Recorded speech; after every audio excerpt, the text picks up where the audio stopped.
नमस्कार दोस्तों, इस वक्त की तमाम बेहद ही बड़ी खबरें आप लोगों के लिए लेकर के आए हैं। जहां पर पहली बड़ी खबर में आप लोगों को बताएंगे महाराष्ट्र के विधानसभा चुनाव को लेकर के राहुल गांधी भारी मीटिंग में बेकाबू हो गए हैं। जी हां दोस्तों, नेता विपक्ष आखिर क्यों भड़के, ये खबर जानेंगे। दूसरी बड़ी खबर में आप लोगों को बताएंगे कि अन्ना हजारे जबरदस्त तरीके से सोशल मीडिया पर हो गए हैं ट्रोल, करा ली है खुद की जमकर के फजीयत।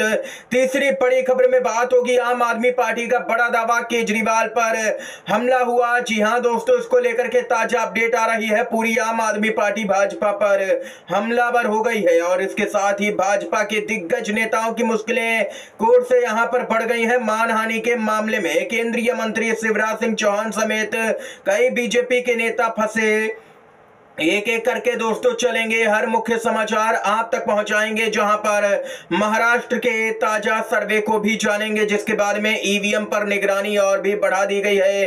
दोस्तों हर एक मुख्य समाचार आप लोगों के लिए जानना जरूरी है। खबरों में बढ़ेंगे उससे पहले दोस्तों, अगर आप लोग भी यही मानते हैं कि देश के अंदर एक स्वस्थ लोकतंत्र के लिए निष्पक्ष चुनाव होना बेहद ही जरूरी है, तो अब इस वीडियो को लाइक कीजिएगा दोस्तों, चैनल को सब्सक्राइब करके कमेंट बॉक्स में वी सपोर्ट इंडिया जरूर ही कमेंट कीजिएगा। दोस्तों सीधे पहली बड़ी खबर की तरफ यहां पर बढ़ते हैं। खबर आ रही है सामने निकल के, सोशल मीडिया पर अन्ना हजारे जमकर के हो गए ट्रोल।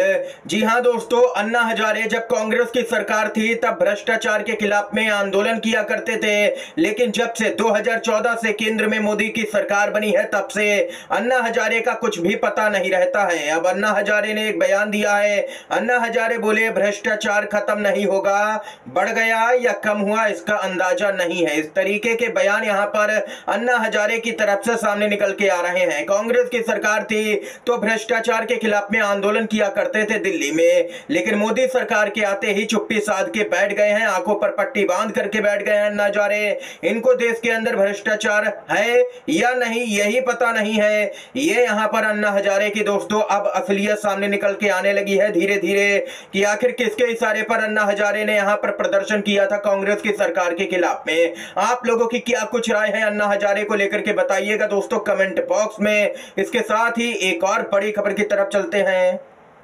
जी हां दोस्तों, महाराष्ट्र का ताजा सर्वे सामने निकल के आया है। 288 विधानसभा सीटों का सर्वे है, आप लोगों को बताते चले।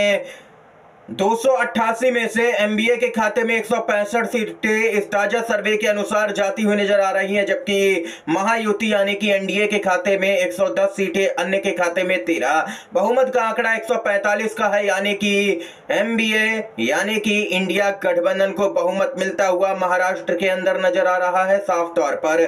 इसके बाद क्या है, लोगों की राय सामने निकल के आने लगी सोशल मीडिया पर। एक यूजर ने कहा कि ईवीएम पर नजर रखना चुनाव की तैयारियों जितना ही जरूरी है, वरना सारी मेहनत धरी की धरी रह जाएगी हरियाणा के जैसे। ये यहां पर लोगों ने कांग्रेस पार्टी और एमबीए को आगाह अभी से ही कर दिया है कि पूरी तरह से ईवीएम मशीनों पर यहां पर नजर बनाए रखें, वरना आप लोग जितनी भी मेहनत करेंगे सारी धरी की धरी रह जाएगी। आप लोगों की क्या कुछ राय है दोस्तों, खबर को लेकर के बताइएगा। इसके साथ ही अगली अपडेट की तरफ बढ़ते हैं। भरी मीटिंग में राहुल गांधी बेकाबू हो गए हैं, जबरदस्त तरीके से भड़क गए। जी हां दोस्तों, आखिर मामला क्या है आप लोगों को यहां पर बताते चले। महाराष्ट्र से खबर सामने निकल के आ रही है।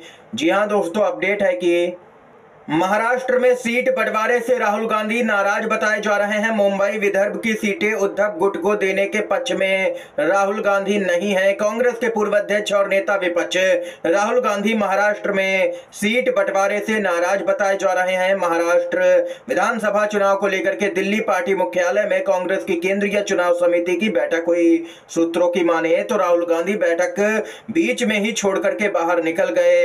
वहां कांग्रेस पार्टी की मजबूत पकड़ वाली सीटों को एमबीए सहयोगी शिवसेना यूबीटी को देने पर काफी नाराज हैं। कांग्रेस सूत्रों के मुताबिक केंद्रीय चुनाव समिति की बैठक में राहुल गांधी ने विदर्भ और मुंबई जैसे इलाकों में कांग्रेस की मजबूत और खास करके आरक्षित सीटों को शिवसेना यूबीटी को देने के महाराष्ट्र कांग्रेस के नेताओं के फैसले पर सवाल उठा। इसके अलावा वह प्रत्याशियों के उन नामों से भी नाराज थे जो स्क्रीनिंग कमेटी ने सीईसी को दिए थे। उन्होंने कहा कि नामों से राज्य के कई नेताओं के प्रति पक्षपात की भावना पैदा होती है।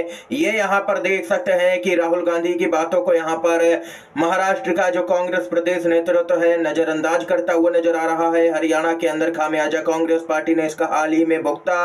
राहुल गांधी कहते रहे कि आम आदमी पार्टी के साथ में गठबंधन कर लिया जाए, लेकिन हुड्डा इसके लिए तैयार नहीं हुए और इसका नतीजा क्या हुआ? कांग्रेस पार्टी यहां पर चुनाव हार गई, जीता जिताया।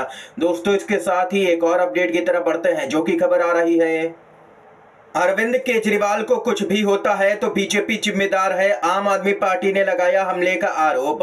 आम आदमी पार्टी के नेताओं ने कहा है कि भारतीय जनता पार्टी से जुड़े हुए लोगों ने अरविंद केजरीवाल पर हमला करने की कोशिश की है। इससे पहले भी अरविंद केजरीवाल पर कई बार हमला करके उनको नुकसान पहुंचाने की कोशिश हो चुकी है। पूरे मामले पर दिल्ली की मुख्यमंत्री भी भड़की हैं। आतिशी बोली, अरविंद केजरीवाल को अगर कुछ भी हुआ तो बीजेपी ही जिम्मेदार होगी, दिल्ली वाले बदला लेंगे। और वहीं संजय सिंह भी सामने आकर के पूरे मामले पर बोले और कहा कि भाजपा वाले अरविंद केजरीवाल जी की जान के दुश्मन बन गए हैं। संजय सिंह आगे बोले कि पहले ईडी सीबीआई के इस्तेमाल करके झूठे मुकदमे लिखे गए, जेल में डाला गया, इंसुलिन बंद की गई, जान से मारने की कोशिश की गई और अब अरविंद केजरीवाल पर भाजपा के गुंडों का हमला।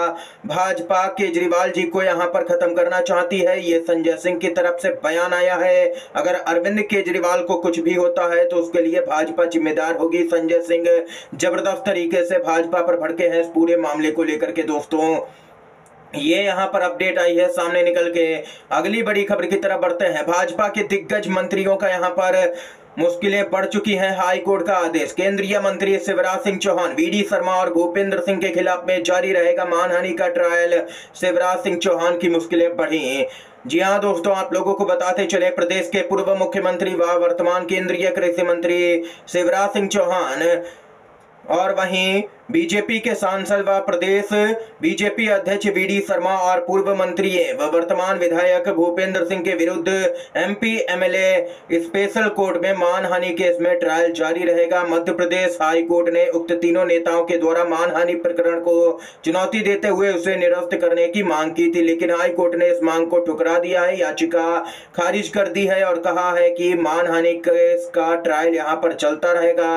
आप लोगों को यहाँ पर बताते चलें, राज्यसभा सदस्य वरिष्ठ अधिवक्ता विवेक तनखा ने यहां पर विशेष कोर्ट में उक्त तीनों नेताओं के विरुद्ध आपराधिक अवमानना व 10 करोड़ रुपए की मानहानि का यहां पर मुकदमा दायर किया हुआ है। इसी पूरे मामले में इन तीनों ही बीजेपी के नेताओं की मुश्किलें बढ़ती हुई नजर आ रही हैं। दोस्तों इस समय की आज की यहाँ पर तमाम बेहद ही बड़ी खबरें थी, मुख्य समाचार सामने निकल के आए जो हमने आप तक पहुंचाए। दोस्तों वीडियो अगर आप लोगों को पसंद आया हो तो लाइक कीजिएगा, इन खबरों को शेयर कीजिएगा अपने दोस्तों में और चैनल पर अगर आप लोग नए हैं तो दोस्तों चैनल को जरूर ही सब्सक्राइब कीजिएगा। वीडियो देखने के लिए आप सभी दोस्तों का बहुत बहुत धन्यवाद। जय हिंद, जय भारत।